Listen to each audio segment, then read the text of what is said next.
అందరికీ నమస్కారం అండి. తెలుగు స్టోరీస్ లైబ్రరీకి మీ అందరికీ స్వాగతం. ఇప్పుడు మనం వినబోయే కథ తోడు. రచన అక్కినపల్లి సుబ్బారావు గారు. మరి కథలోకి వెళ్దామా? నానా, నీ దగ్గర క్యాష్ ఏమైనా ఉందా? 30,000 రూపాయలు కావాలి అని అడిగాడు రంగనాథ్. బ్యాంకులో ఉంది, కానీ ఇదేమిటి, నువ్వు నన్ను డబ్బు అడగడం ఏమిటి? నీకు నెలకు 1,50,000 రూపాయల జీతం వస్తుంటే అంటూ విశ్వనాథం ఆశ్చర్యపడ్డాడు. ఏమి 1,50,000 నాన్న, దానిలో సగం నా అమెరికా అకౌంట్లో జమ అవుతోంది. ఇక్కడ ఇస్తున్న 75,000లో నెలకు 20,000 ట్యాక్స్, కారు కొనటానికి తీసుకున్న అప్పుకి 30,000 పోగా మిగిలింది ఏ మూలకు సరిపోవటం లేదు. వినోద్ చదువు ఇంకా 2 సంవత్సరాలు, చిత్ర చదువు పూర్తవటానికి ఇంకా 3 ఏళ్ళు ఉంది. ఏమిటో నాన్న, నేను ఇక్కడ ఉద్యోగరీత్యా ఉండిపోవడంతో వాళ్ళు తమ చదువుకి బ్యాంకు నుంచి లోన్ తీసుకుంటున్నారు. చదువులు పూర్తయ్యేసరికి చెరో $1,00,000 లోను ఉంటుంది. నా అమెరికా అకౌంట్లో జమ అవుతున్న డాలర్లు చాలా మటుకు ఇంటికి ట్యాక్స్ కట్టడానికే సరిపోతాయి. ఇల్లు అమ్మేద్దామా అంటే కొనే నాథుడు లేడు.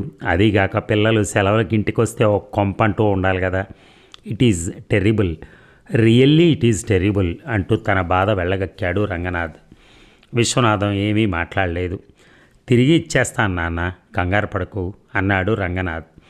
భలేవాడివే, నీ ఇబ్బందుల గురించి ఆలోచిస్తున్నాను, అంతేగాని ఇంకేమీ కాదు, నువ్వు తిరిగి ఏమి ఇవ్వనక్కర్లా అన్నాడు విశ్వనాథం. 2008వ సంవత్సరంలో చాలా బ్యాంకులు దివాళా తీశాయి. పెద్ద పెద్ద ఫైనాన్స్ కంపెనీలు చేతులు ఎత్తేశాయి. అమెరికాలో చిన్న చిన్న కంపెనీలు ఒంటరిగా నిలబడలేక ఇంకో కంపెనీలో కలిసిపోయాయి. అందువలన ఉద్యోగాలు తరిగిపోయాయి. ఈ మధ్య ప్రకటించిన అంకెలను బట్టి దాదాపు 13 మిలియన్ల అమెరికన్లకు ఉద్యోగాలు లేవు.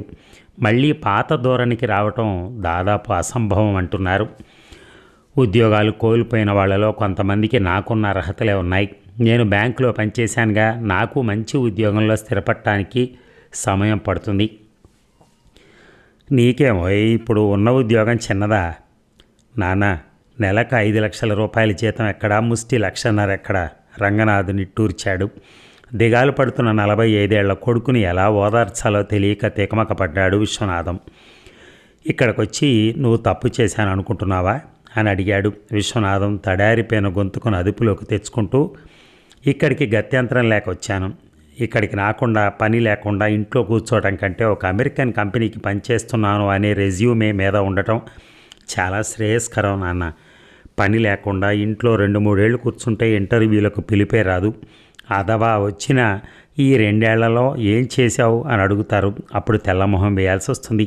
ఈ రోజుల్లో కొన్ని కంపెనీలు తమ ఉద్యోగ ప్రకటనలో ప్రస్తుతం ఉద్యోగంలో లేకుంటే అప్లికేషన్ పంపనవసరం లేదని ముందే హెచ్చరిస్తున్నాయి. ఏమో ముందర ఏమవుతుందో అంటూ నిరాశగా సమాధానం ఇచ్చాడు రంగనాథ్. 11 గంటలకు బ్యాంకుకు వెళ్ళి నీకు కావలసిన పైకం తీసుకుందాం, నువ్వు వాడుకోవడానికి వీలుగా మరొక ATM కార్డుకి అప్లికేషన్ పెడదాం. అతిగా నిరాశపడకు, అన్నీ సర్దుకుంటాయి అంటూ విశ్వనాథం కొడుకును ఓదార్చాడు. ఏం కుదుట పడతాయో ఏమో అంటూ గొణిగాడు రంగనాథ్. దగ్గరగా వచ్చి చూస్తే గానీ లోతుపాతులు తెలియవంటారు. నువ్వు వివరాలు చెప్తే కానీ నాకు ఇవన్నీ అర్థమయ్యేవి కావు.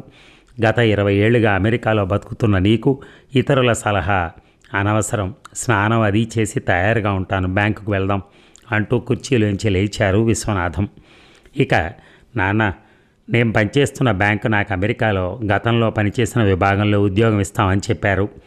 జీతం తక్కువే, అయినా అంతా డాలర్లలోనే ఇస్తారు. అదిగాక నేను తిరిగి వెళ్ళి అక్కడ ఉద్యోగంలో చేరిన తర్వాత సునందకు కూడా ఉద్యోగం ఇస్తామని వాగ్దానం చేశారు అన్నాడు రంగనాథ్. ఇది చాలా మంచి వార్త రంగనాథ్. నీ ఆరాటం, నిస్పృహ తగ్గే రోజులు వచ్చాయి. నువ్వు ఇక్కడ పనిచేస్తున్నా నీ ధ్యాసంతా అమెరికా తిరిగి ఎప్పుడు వెళ్ళిపోతానా అన్న దాని మీదే ఇన్నాళ్ళు తచ్చాడింది. దాదాపు 2 ఏళ్ళు ఇండియాలో వనవాసం చేశావు అంటూ విశ్వనాథం ఆనందపడ్డాడు. చూడాలి నాన్న, ఆ తక్కువ జీతమే ప్రోత్సాహకరంగా లేదు, కానీ ఆ దేశంలో పడితే సొంతింట్లో ఉంటాను, పిల్లల దగ్గరగా ఉంటారు, అదొక రకమైన తృప్తి అన్నాడు రంగనాథ్. తండ్రి కొడుకుల మధ్య సంభాషణ వంట మనిషి రాకతో ఆగింది. వంటింట్లోంచి శబ్దాలు రావటం మొదలయ్యాయి. వంట మనిషి వండే తీరులో పనికిరాని చెత్త, సినిమాల్లో కనిపించే అసందర్భపు శబ్దాల్లాగా ఒక విలక్షణత ఉంటుంది. తొందరగా పని ముగించాలని, ఏది ముందు ఏది తర్వాత అన్నది ఆలోచించకుండా, నిశ్చయించుకోకుండా వంటకం చేయడం మొదలు పెడుతుంది. ఫైర్ ఫైటర్ మంటలు నార్పే ప్రయత్నంలా కూరలు వండే ప్రయత్నం హడావిడిగా సాగుతుంది. కూర సరిగ్గా ఉడకకపోవటమో, పోపు మాడిపోవటమో, లేక కారం ఎక్కువ అవటమో జరుగుతూ వంట ముగుస్తుంది. కూరలు వండేటప్పుడు గిన్నెలు చేసే శబ్దంలో పటకారు ఉపయోగించకుండా వేడి గిన్నెను దింపి అబ్బా చచ్చాను అంటూ చేయి కాలిన దానికి నిదర్శనంగా వినిపిస్తుంది. ఉదయం 1 గంటన్నర, సాయంకాలం 1 గంట పాటు వంటగదిలో జరిగే నిత్య ఆర్భాటం చూస్తే భార్య అనసూయ జ్ఞాపకానికి రాక మానదు విశ్వనాథానికి. 3-4 వంటకాలు చేసినా ఏనాడు ఆమె గిన్నెల పడవేయటం లాంటిది తన కంట పడలేదు. మంచి రుచికరంగా వంట చేయటం అందరికీ అలవడదు. బంగాళదుంపల వేపుడని, కొబ్బరికాయ పచ్చడిని కూడా పాడు చేసి వడ్డించగల చాకచక్యం ఈ వంట మనిషిలాగా కొందరికే ఉంటుంది. అనసూయ అలా కాదు. వంకాయ మెంతి కూర చేసిన, ఉల్లి కారం పెట్టి దొండకాయ వండిన నోటిలో పెట్టుకోగానే లాలాజలం తన్నుకొచ్చేది. అనసూయ చేతి వంట బాగుండేది అనుకుంటూ ఉంటే చపాతీలు, కూర, చారు టేబుల్ మీద ఉంచాను అంటూ హెచ్చరించి బయటికి వెళ్ళింది వంట మనిషి. విశ్వనాథానికి అనసూయ తిరిగి జ్ఞాపకానికి వచ్చింది. హైదరాబాదులో తరచూ జరిగే నేరం 6 నెలల క్రితం ఆమెను పొట్టన పెట్టుకుంది. మోటార్ సైకిల్ మీద వెంబడించి వెనకాతల నుంచి మెడలో గొలుసు దుండగుల్లాగా తూలి పేవ్మెంట్ మీద పడి తల పగిలి అక్కడికక్కడే అప్పగింతలైనా పెట్టకుండా అనసూయ మరణించింది. అమెరికాలో నెలకొన్న ఆర్థిక మాంద్యం కారణంగా ఇంటి దగ్గరే ఉన్న రంగనాథ్ తల్లికి కర్మకాండాలు చేశాడు. లేకపోతే అతనికి చనిపోయిన తల్లి భౌతిక కాయాన్ని చూసే అవకాశం కూడా ఉండేది కాదేమో. అనసూయకు కొడుకంటే వల్లమాలిన ప్రేమ. ఏం చేసినా, ఎలా ప్రవర్తించినా కొడుకును సమర్థించేది. ఇండియాలో ఉద్యోగానికి వచ్చిన 2 నెలలకి రంగనాథ్ తనను డబ్బు అడిగినప్పుడు అనసూయ సలహా అడిగాడు. మనకున్నదంతా వాడికే కదా, మనమేమీ మూటాముల్లే కట్టుకుని మీదకి వెళ్ళలేంగా, వాడి బంధుల్లో ఉన్నాడు, మనం ఇప్పుడు ఆదుకోకపోతే ఇంకెప్పుడు ఆదుకుంటాం అంది అనసూయ.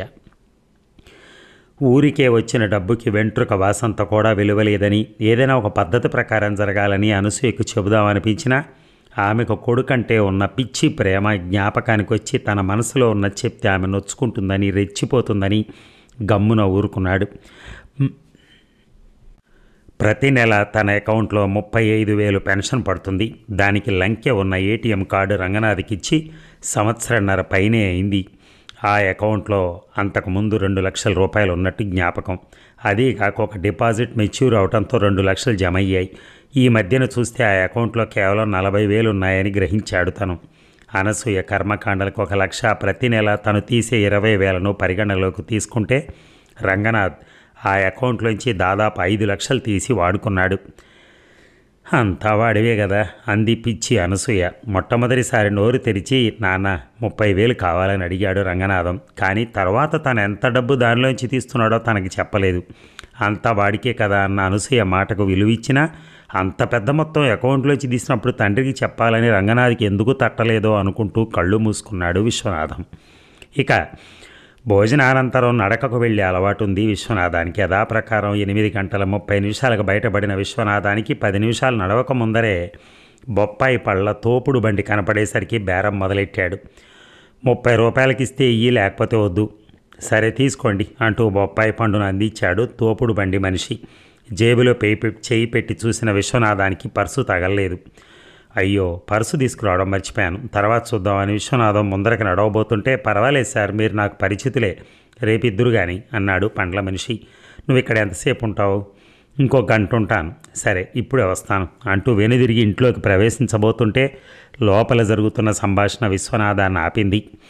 మనం అమెరికా ఎప్పుడు వెళ్తున్నాం? తేదీ ఖరారైతే నాకు చెప్పండి, పిల్లలకు వస్తువులు కొనాలి అంది సునంద. ఇంకా దాదాపు 20 రోజులు వ్యవధి ఉంది. పిల్లలకి ఏమిటి కొందామనుకుంటున్నావు? అవి వాళ్ళకు ఉపయోగపడతాయో లేదో? ఎంత డబ్బు కావాలి? ఇక్కడి నుంచి అక్కడికి తీసుకెళ్లే సామాన్లు ఏమున్నాయి? అయినా డబ్బు అంటే మళ్ళీ నాన్న అడగాలేమో. పిల్లలకు వస్తువులు కొంటానంటే డబ్బు గురించి ఆలోచిస్తున్నారు. అయినా మీరు ఎవరి డబ్బు వాడుకుంటున్నారు? పరాయి వాళ్ళది కాదుగా. ఇంతకీ అసలు విషయం మీ నాన్నగారితో చర్చించారా లేదా? ఆయనకి నేను ఎప్పుడూ ఆర్థికంగా సహాయపడలేదు, ఇప్పుడు లేదు. గతంలో అమ్మ బతికున్నప్పుడు అమెరికా రావడానికి కావలసిన విమాన ఖర్చులు అన్నీ నాన్నే భరించాడు. నా ఆర్థిక వ్యవహారాల్లో ఆయన ఎప్పుడూ తలదూర్చలేదు. ఇది ఆయన ఆస్తి గురించి సంబంధించింది. ఆయన ఏమనుకుంటాడో అని బెరుగ్గా ఉంది. మా పిన్ని కొడుకు మధు ఇక్కడే రియల్ ఎస్టేట్ వ్యాపారం చేస్తున్నాడు. వాడితో మాట్లాడాను. ఈ ఇంటి ఆవరణ సుమారు 700 చదరపు గజాలు 2 రోడ్ల కూడల్లో ఉంది. ఈ ఇల్లు ఎంత లేదన్నా 4.5 కోట్ల విలువ ఉంటుందని అన్నాడు. మనం వెళ్ళిపోయాక బిక్కుబిక్కుమంటూ ఆయన ఒంటరిగా 4.5 కోట్లు విలువ చేసే ఈ ఇంట్లో ఉండటం శుద్ధ వేస్ట్. ఈ ఇల్లు అద్దెకిచ్చేసి ఆయన్ని మనతో అమెరికా తీసుకెళ్దామా? మీకు పిచ్చిగానే ఎక్కలేదు కదా. 69 ఏళ్ల మనిషిని అక్కడికి తీసుకెళ్దామన్న ఆలోచన మీకు ఎలా వచ్చింది? తీసుకెళ్ళాక ఆయనకి ఏదైనా ప్రాబ్లం వస్తే ఎవరు చూస్తారు? ఈ వయసులో ఆయనకు అమెరికాలో ఆరోగ్య బీమా లభించదు. మనమే అంతా భరించాలి. బుర్రబెట్టి ఆలోచించండి కాస్త. తలుపు తీసుకొని లోపలికి వచ్చిన విశ్వనాథానికి తన వయసు 68 అని చెబుదామనిపించింది. రంగనాథ్, 30 రూపాయలు చిల్లరుందా? ఉలిక్కి పడ్డారు రంగనాథ్, సునందలు. ఇదిగో నాన్న అంటూ రంగనాథ్ ఇచ్చిన 30 రూపాయలు అందుకుని బయటికి వెళుతున్న తండ్రిని గమనిస్తూ, మా నాన్న మన సంభాషణ విని ఉంటాడా అంటూ రంగనాథ్ గొణిగాడు. ఇక, నాన్న, మరొక 20 రోజుల్లో అమెరికా వెళ్ళటానికి టిక్కెట్లు కొన్నాను. దాదాపు 2 సంవత్సరాల తర్వాత అమెరికా వెళ్తుంటే ఏమిటో మొట్టమొదటిసారి అమెరికా వెళ్ళినప్పుడు పట్టుకున్న భయంలాగా మళ్ళీ భయం వేస్తోంది. అక్కడ పరిస్థితులు మారాయి. అమెరికా కూడా ఆర్థిక ఇబ్బందుల్లో ఉంది. 2 సంవత్సరాలు ఇక్కడ గడిపి నేను అమెరికా వెళ్లే తరుణంలో నాలో కొన్ని క్లిష్టమైన ప్రశ్నలు ఉద్భవించాయి. తప్పిపోయాననుకున్న రైలు బయలుదేరి ఎందుకో ప్లాట్ఫామ్ చివరన ఆగితే పరిగెత్తి ఆ రైలును అందుకునే వ్యక్తిలా ఇప్పుడు నా బతుకుంటుంది. సాంకేతికంగా ప్రపంచం పురోగమించింది. నేను తిరిగి ఆ వేగం అందుకోకపోతే ప్లాట్ఫామ్ మీద చతికిలబడే ప్రయాణికుల్లా ఎందుకు పనికి రాకుండా పోతాను. ఆ వేగం అందుకునే నా తాపత్రయంలో నాకు ఇంకేమీ కనిపించకపోవచ్చు. సునంద కూడా ఉద్యోగానికి వెళ్తోంది కాబట్టి ఇల్లంతా ఖాళీ. నాన్న, నిన్ను నాతో తీసుకెళ్దామని ఉన్నా పగలంతా ఇంట్లో నిన్ను చూసేవారు ఎవరు ఉండరు. అవసరమైతే ఇక్కడ 200 రూపాయలు ఇచ్చి అక్కడ డాక్టర్ని సంప్రదించలేం. నీ వయసులో ఆరోగ్య బీమా ఏ కంపెనీ ఇవ్వదు అంటూ రంగనాథ్ ఆగాడు. నాకు నీ పరిస్థితి అర్థమైందోయ్. మరీ అంత వివరించి చెప్పనవసరం లేదు. నేను కాస్తో కోస్తో చదువుకున్నవాడినేగా. అదీగాక నాకు అనుభవం ఉంది. నా గురించి ఏ దిగులు పెట్టుకోకుండా నువ్వు అమెరికా వెళ్ళు. ఇప్పుడు నాకు వచ్చిన ప్రత్యేక సమస్యలేం లేవు.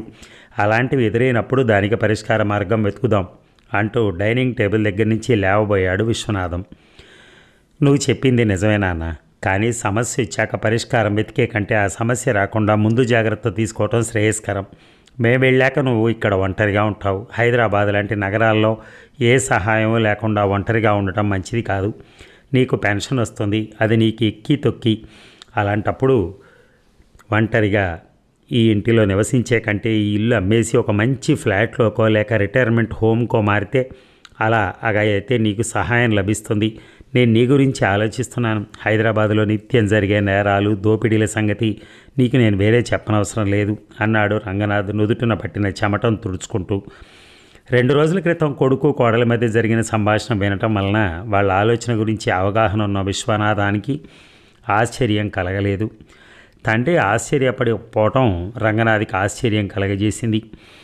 నువ్వు నా గురించి ఆలోచించడం నాకు చాలా ఆనందాన్ని కలిగించింది. అయి మీ దేశంలో ఒక రకమైన రివాజును అర్థం చేసుకున్న నువ్వు నా పరిస్థితిని అదే కోణంలోంచి చూడటంలో విచిత్రం ఏముంది? ఎలాంటి పరిస్థితుల్లో అక్కడ ప్రజలు రిటైర్మెంట్ హోమ్లో చేరతారో వివరంగా తెలుసుకున్నావా? నేను ప్రతిరోజు దాదాపు 3 కిలోమీటర్ల దూరం నడుస్తాను. తోటలో కాసేపు పనిచేస్తాను. ఇక్కడ ఒంటరిగా ఉన్నా ఫ్లాట్లోనికి మారినా నాకు తేడా స్వల్పమే. నువ్వు అన్నట్టు ఏదైనా ఇబ్బంది వస్తే రిటైర్మెంట్ హోమ్లో సహాయం లభిస్తుందన్నది నిర్వివాదాంశం. ఈ ఇల్లు కట్టి 28 ఏళ్ళు అయింది. ఇక్కడ నేను ఒక విధమైన జీవితానికి అలవాటు పడ్డాను. ఈ ఇల్లు గురించి, ఇక్కడ నుంచి మార్పు గురించి నా మెదడులో ఏ ఆలోచన రాలేదు. నువ్వు దీనిని నా దృష్టిలోకి తీసుకొచ్చావు. ఇహ ఆలోచిస్తాను. ఇంకా నువ్వు 20 రోజులు ఉంటావుగా. నువ్వు అమెరికా వెళ్ళేలోగా నా ఆలోచన చెప్తాను, సరేనా అన్నాడు విశ్వనాథం. తండ్రి తన ప్రతిపాదనను అంగీకరిస్తాడని ఆశించిన రంగనాథ్కి మునగానాం తేలానాం అన్నట్టుగా ఆయన స్పందించడం నిరాశ కలిగించింది. ప్రతిపాదనను కొట్టిపారేయలేదు అనుకుని స్థిమితపడ్డాడు. తండ్రి కొడుకుల మధ్య నడుస్తున్న సంభాషణ వింటున్న సునందక లోపల నుంచి కోపం రాజుకుంటోంది. ఈ ముసలాళ్ళు ఎప్పుడు ఇంతే, పట్టు విడవరు. 70 ఏళ్ళు వస్తున్న ఈయన ఈ ఇల్లు అమ్మేసి ఏదో ఆశ్రమంలో కృష్ణ రామ అనుకోక ఈ జిగటపట్టు ఏమిటి? కొడుకు చెప్తుంటే వివరిస్తూ ఉంటే అర్థం చేసుకోకుండా ప్రశ్నను దాటవేయటం ఏమిటి అసలు? అయినా ఈయన అనాలి, నాన్న ఈ ఇల్లు అమ్మేయ అని చెప్పకుండా నాన్సుడుగా మాట్లాడటం ఏమిటి? ఏదైనా చేత కావాలి అంటూ కుళ్ళుకుంది సునంద. 1 గంట తర్వాత రంగనాథ్ సునందని పరుపు మీద దగ్గరికి తీసుకోబోతే సర్లేండి ఏవీ చేత కాదు కానీ దీనికి మాత్రం రెడీ అంటూ అతని చేతిని తోసి రెండో వైపుకి తిరిగింది. తను చేసింది ఏమాత్రం నచ్చకపోయినా సునంద ఎలా ప్రవర్తిస్తుందో బాగా తెలిసిన రంగనాథ్ అసంతృప్తితో కళ్ళు మూసుకున్నాడు. ఇక ఇంటి విషయంలో తండ్రి ఏం సమాధానం చెప్తాడో అని ఎదురు చూస్తూ ప్రయాణానికి కావలసిన ఏర్పాట్లు చూసుకుంటున్నాడు రంగనాథ్. మామగారు ఇల్లు అమ్మకానికి ఒప్పుకుంటారా అంటూ ఉత్కంఠతో ఎదురు చూస్తూ పిల్లలకు కావలసిన సామాన్లు, నగలు, సరుకులు కొనుక్కుంటూ రోజులు లెక్కబెడుతోంది సునంద. విశ్వనాథం వివిధ రకాల పేపర్లు తెచ్చుకుని తిరగేస్తూ ఉంటే దేనికోసం వెతుకుతున్నారో అని ఎంత బుర్ర బద్దలు కొట్టుకున్నా సునందకి రంగనాథులకి ఏం అంతుపట్టలేదు. ఏమిటి మీ నాన్నగారు అన్ని పేపర్లు తిరగేస్తున్నారు, దేని గురించి అని సునంద భర్తను 2 సార్లు నిలదీసింది. నీకెంత తెలుసో నాకు అంతే తెలుసు, పనిగట్టుకుని నన్ను విసిగించకు అంటూ రంగనాథ్ కసిరేసరికి గుర్రుగా చూసింది సునంద. నాన్న దేనికి అన్ని పేపర్లు చదువుతున్నావు అన్న ప్రశ్న రంగనాథ్ నాలిక చివరి వరకు వచ్చినా అడగకుండా తమాయించుకున్నాడు. నేను పేపర్లు చదవటానికి నిన్ను సంప్రదించాలా అని తండ్రి కోపగించుకుంటాడేమో అనుకుని మనసు ఒగ్గబట్టుకుని మౌనం వహించాడు.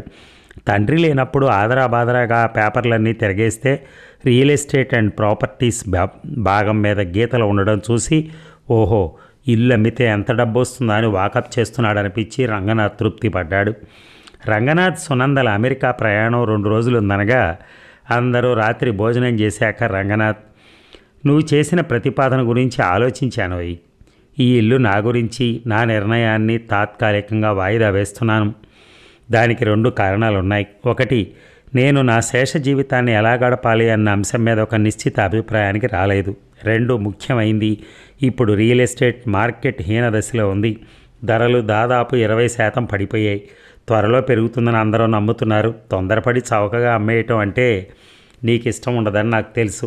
నేను ఒక నిర్ణయానికి రాగానే నువ్వు వద్దు కానీ ఓకే, నేను 4 అడుగులు వేసి వస్తానంటూ చెప్పులు తొడుక్కోవటానికి నిలబడ్డాడు విశ్వనాథం.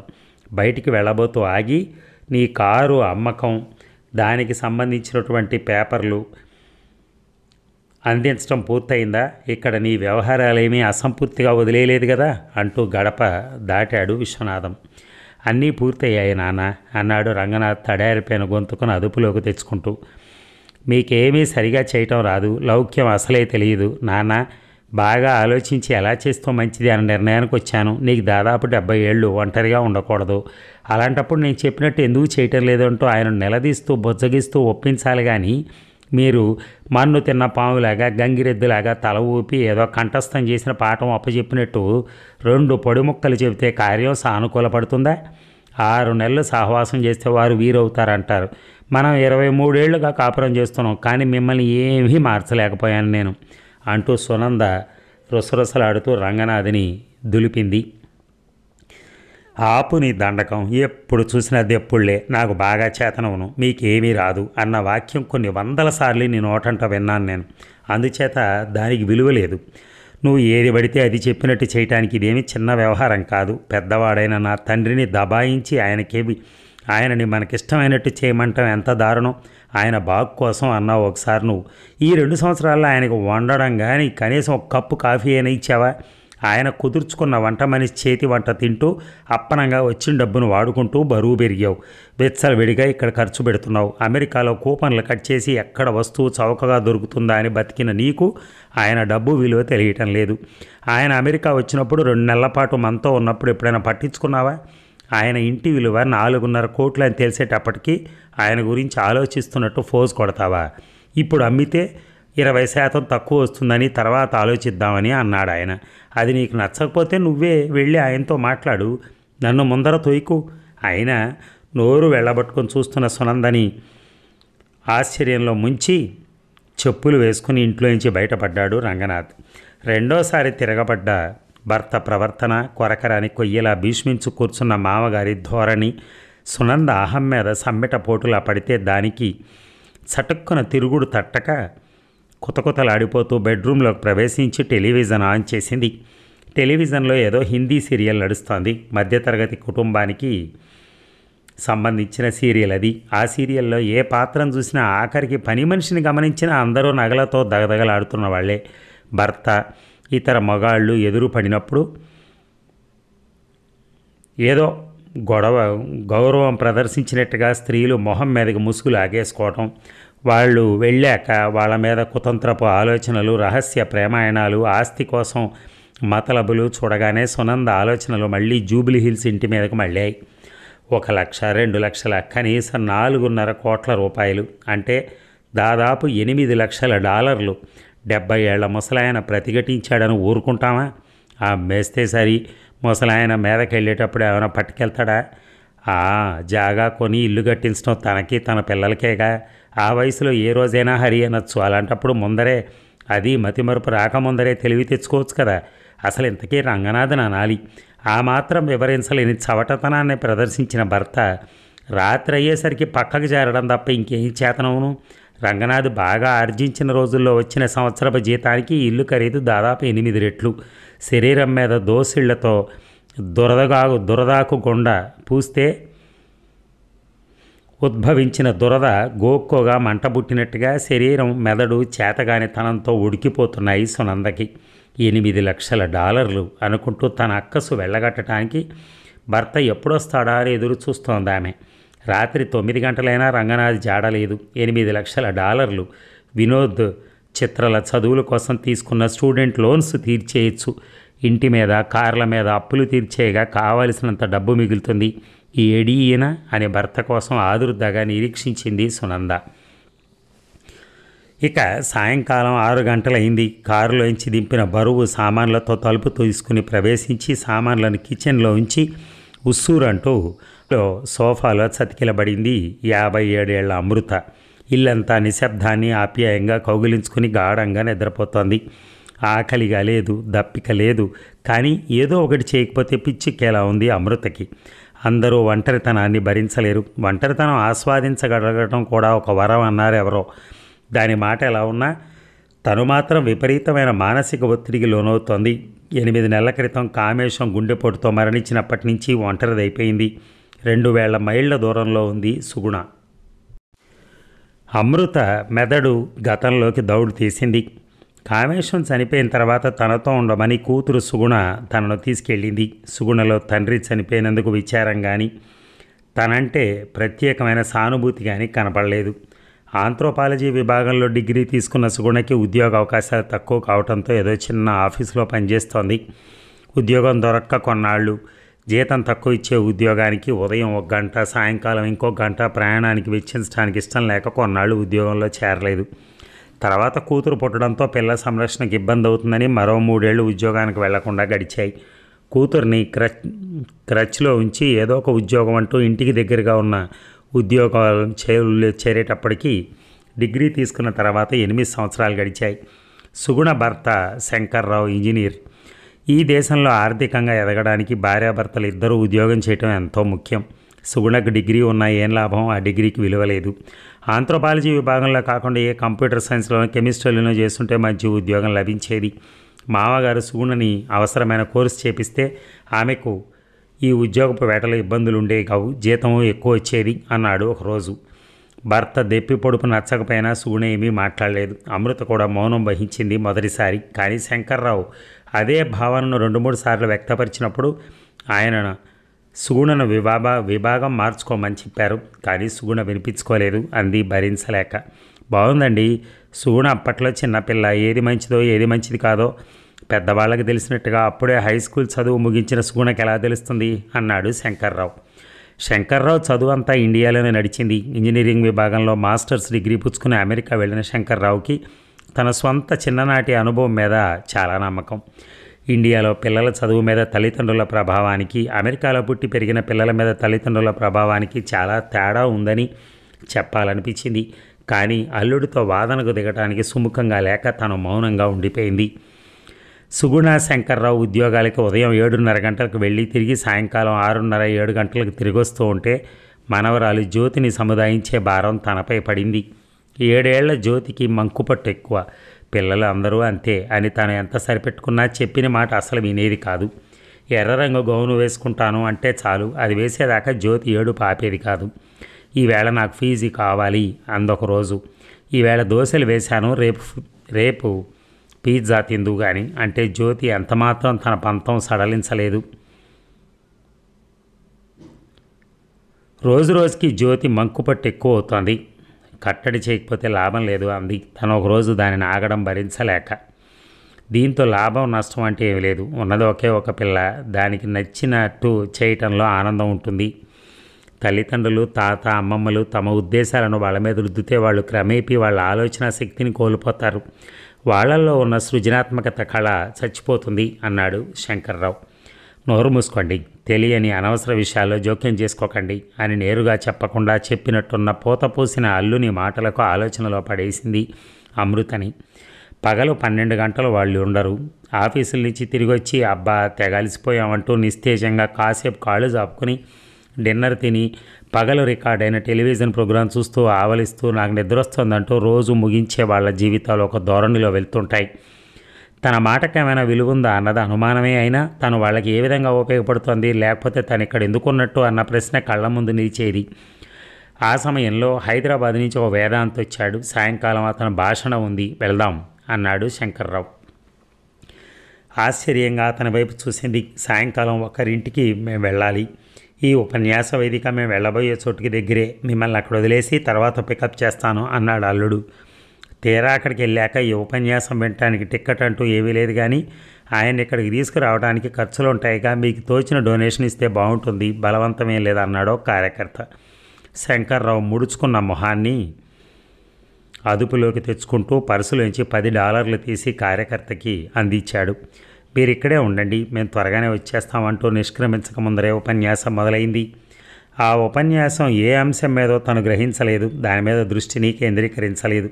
మంచాన పడినప్పుడు ఇంకొకరి సహాయం కావాలి, పుట్టినప్పటి దశ తిరిగి వస్తుంది, ఇది అందరూ చూసేదే. యవ్వనం ఒక వరం, వృద్ధాప్యం ఒక శాపం అంటూ ఎవరో అనగా విన్నాను. అయితే వృద్ధాప్యాన్ని శాపం అననవసరం లేదు. వృద్ధాప్యం ఎప్పుడు మొదలవుతుంది అంటూ ఉపన్యాసకుడు ఆగాడు. 60వ ఏట అని కొందరు, అమెరికాలో 68వ ఏట అని మరికొందరు అరిచినంత బిగ్గరగా సమాధానం ఇచ్చారు. చిరునవ్వు నవ్వాడు ఉపన్యాసకుడు. వృద్ధాప్యం గురించి మనం ఎప్పుడైతే ఆలోచించడం మొదలెడతామో అప్పుడే మొదలవుతుంది అన్నాడు ఉపన్యాసకుడు. ఒక్కసారి హాల్లో నిశ్శబ్దం నెలకొంది. తిరిగి ఉపన్యాసకుడు ప్రసంగాన్ని అందుకున్నాడు. తన మనస్సులో ఆలోచనలు దొర్లుకొచ్చాయి అమృతకి. తనకిప్పుడు 57 ఏళ్ళు. ఇతరుల మీద ఆధారపడే స్థితిలో లేదు. ఇతరులు తన జీవిత గమనాన్ని, జీవిత ధ్యేయాన్ని నిర్దేశించడం ఎందుకు? తన వృద్ధాప్యపు ఆలోచనలు వైపు చూడదు, దానికి ఇంకా చాలా వ్యవధి ఉంది అని అనుకుంటూ ఉంటే చప్పట్ల ధ్వని తన ఆలోచనల్లోంచి మేలుకొల్పింది. చేతి వాచి 9 గంటలు చూపిస్తూ ఉంటే ఇతర శ్రోతలతో పాటు బయటికి నడిచింది తను. కార్యకర్తలు కుర్చీలు సర్దుకోవటం పూర్తవుతుంటే అరగంట తర్వాత అప్పుడే ఉపన్యాసం అయిపోయిందా అంటూ వచ్చి అటు ఇటు చూశాడు శంకర్రావు. తల ఊపి శంకర్రావు వెనకాలే నడిచింది తను. 2 రోజుల తర్వాత బెడ్రూమ్లో సుగుణ శంకర్రావుల మధ్య జరుగుతున్న సంభాషణ తన చెవిలో పడింది. మా అమ్మ కాలిఫోర్నియాకి వెళ్ళిపోతానంటోంది, ఫ్లైట్ టికెట్ కొనమని స్పష్టంగా చెప్పింది అంది సుగుణ. రాత్రి 10 గంటలకు నిశ్శబ్దంగా ఉన్న ఇంట్లోంచి సంభాషణ వినిపిస్తోంది. ఇప్పుడు అక్కడికి వెళ్ళవలసిన అవసరం ఏముంది? మనం ఆఫీస్ నుంచి రావడం ఆలస్యమైనా ఆమె ఉంటే జ్యోతి గురించి బెంగ అక్కర్లేదు. మనం ఎప్పుడైనా సాయంకాలాలు ఎక్కడికైనా వెళ్లాల్సి వస్తే ఆమె ఉంటే మనకెవరి సహాయం అక్కర్లేదు. అక్కడ ఇల్లు అద్దెకిచ్చేసి ఇక్కడికి వస్తుందనుకున్నానే అన్నాడు శంకర్రావు. అవును, మా అమ్మ కాలిఫోర్నియా రాష్ట్రానికి తిరిగి వెళ్ళటానికి ప్రత్యేకమైన కారణాలు ఏమీ నాకు కనిపించడం లేదు అంది సుగుణ భర్తతో ఏకీభవిస్తూ. కాలిఫోర్నియా తిరిగి రావడానికి కారణాలు ఒక పక్కన పెడితే అక్కడ ఉండడానికి కారణాలు ఏమిటి? ఎన్నాళ్ళు అక్కడ ఉండగలదు? అక్కడ నెలకొన్న జీవితాన్ని తాను శేష జీవితం అంతా భరించగలదా? చెప్పిన మాట వినిపించుకొని మనవరాలు, పిల్లలే కదా, వాళ్ళ మాట కాదంటే మనం వాళ్ళ మంచి కోరటం లేదన్న అపోహ వచ్చి వాళ్ళు మనకు దూరం అవుతారు. ఈ దేశంలో సైకాలజిస్టులు ఇలాంటి అంశం మీద తెగ పరిశోధన చేసి ఇవన్నీ కనుక్కున్నవే అంటూ శంకర్రావు జ్యోతినే సమర్థిస్తూ ఉంటే ఆ పిల్ల దృష్టిలో తను క్రమేపీ దిగజారిపోతోంది. ఆ అనుమానం మొదలైనప్పటి నుంచి తనలో కొత్త అసహనం మొదలైంది. ఇక్కడ ఉంటే తను మౌనంగా ఏమీ పట్టనట్టు ఉండలేదు. తను కలగజేసుకుంటే అవాంఛనీయమైన సన్నివేశాలు ఎదురవ్వచ్చు. అలాంటి ఊబిలో ఎక్కువ కూరుకోకముందరే పడకపోతే తర్వాత అది సాధ్యపడకపోవచ్చు. గరాజులో ఒకసారి వాడి మూల పడేసిన పనిముట్టులాగా ఇంటితో తన ఉనికి మరుగున పట్టడం తను సహించలేదు. అందుకే తన సొంత ఇంటికి వెళ్ళిపోతానని ఖండితంగా కూతురుతో చెప్పింది. అలా చెప్పటంతో తాత్కాలికంగా సుగుణా శంకర్రావుల మధ్య ఘర్షణ రేగుతుందేమో అనిపించినా అది తాత్కాలికం, వాళ్ళు సర్దుకుంటారు అనుకుంది. 10 రోజుల తర్వాత సొంత ఇంటికి చేరుకుంది తను. అక్కడ తను ఒంటరిగా బతకగలదా? ఇంటిలో ఏ రకమైన మరమ్మతులు వచ్చినా కామేశం సమర్థంగా సరిచేసేవాడు లేదా సరి చేయించేవాడు. తనకు అలాంటి చతురత లేదే. కామేశం ఆకస్మిక మరణం తర్వాత వచ్చిన ఇన్సూరెన్స్ డబ్బు, రిటైర్మెంట్ డబ్బు గణనలోకి తీసుకుంటే తనకు ఆర్థిక ఇబ్బందులు ఏమీ లేవని విసిదమైంది. అప్పులేమీ లేవు. అయినప్పటికీ తన అమెరికా వంటి దేశంలో ఒక విధంగా ఒంటరి అనుకుంటూ గింజుకుంది అమృత. సువర్ణ దగ్గర నుంచి సొంత ఇంటికి తిరిగి రావటం పెనం మేంచి పొయ్యిలో పడిన పెసరగింజ మాదిరి అవుతుందేమో. అందరికీ జీవితకాలంలో ఇలాంటి అలజడులు వస్తాయా? లేక ఇది తనకే వచ్చిందా అనుకుంటూ కళ్ళు మూసుకుంది అమృత. కాలిఫోర్నియాకి తిరిగి వచ్చాక అడపాదడపా సుగుణతో మాట్లాడటం మినహా ఇంకెవరికి తను ఫోన్ చేయలేదు. తనకున్న పరిచయస్తులందరూ తను సుగుణ దగ్గరే ఉంటుందని అనుకుంటున్నారు. కాబోలు అతి దగ్గరగా ఉన్న సునంద, రంగనాథులు ఇండియా వెళ్ళారు. తిరిగి వచ్చారో లేదో తను వాకప్ చేయలేదు. ఇంకెవరి దగ్గర నుంచి వస్తాయి తనకి టెలిఫోన్లు అనుకుంటూ బ్రేక్ఫాస్ట్కి కావాల్సిన సరుకులు అయిపోయాయని జ్ఞాపకానికి రావడంతో వాల్మార్ట్ దుకాణానికి వెళ్ళి అవి తెచ్చుకుందామా అన్న ఆలోచన వచ్చింది. దగ్గరగా ఉన్న వాల్మార్ట్ దుకాణానికి మార్గం కనుగొనటానికి కంప్యూటర్ తెరిచి వివరాలు వెతుకుతూ ఉంటే కంప్యూటర్ స్క్రీన్ మీద వివిధ రకాల అడ్వర్టైజ్మెంట్లు ఉండటం గమనించింది. బరువు తగ్గాలా? బరువు పెరగాలా? మీకు ఇన్సూరెన్స్ కావాలా? మీకు మీ భార్యకు పక్కపక్కన పాతి పెట్టడానికి చౌకగా స్థలం కావాలా? ఈ పరిగెడుతున్న కోతిని మీరు పట్టుకోగలిగితే ఒక ప్రైజ్ వస్తుంది, పట్టుకుంటారా? అలాంటి అడ్వర్టైజ్మెంట్లు అమృతను ఆశ్చర్యపరిచి, మీరు ఒక్కరే ఉంటున్నారా? స్నేహం చేయడానికి సిద్ధంగా ఉన్నారా అని స్క్రీన్పై కనిపిస్తే దానివైపు చూస్తూ వాల్మార్ట్ దుకాణానికి వెళ్ళటానికి దారి వివరాలు రాసుకుని కంప్యూటర్ మూసి కారు తాళాలు అందుకుంది అమృత. ఈ భాగం ముగిద్దామా? మళ్ళీ ఇంకొక 2 అవర్స్లో కలుద్దాం. Thank you.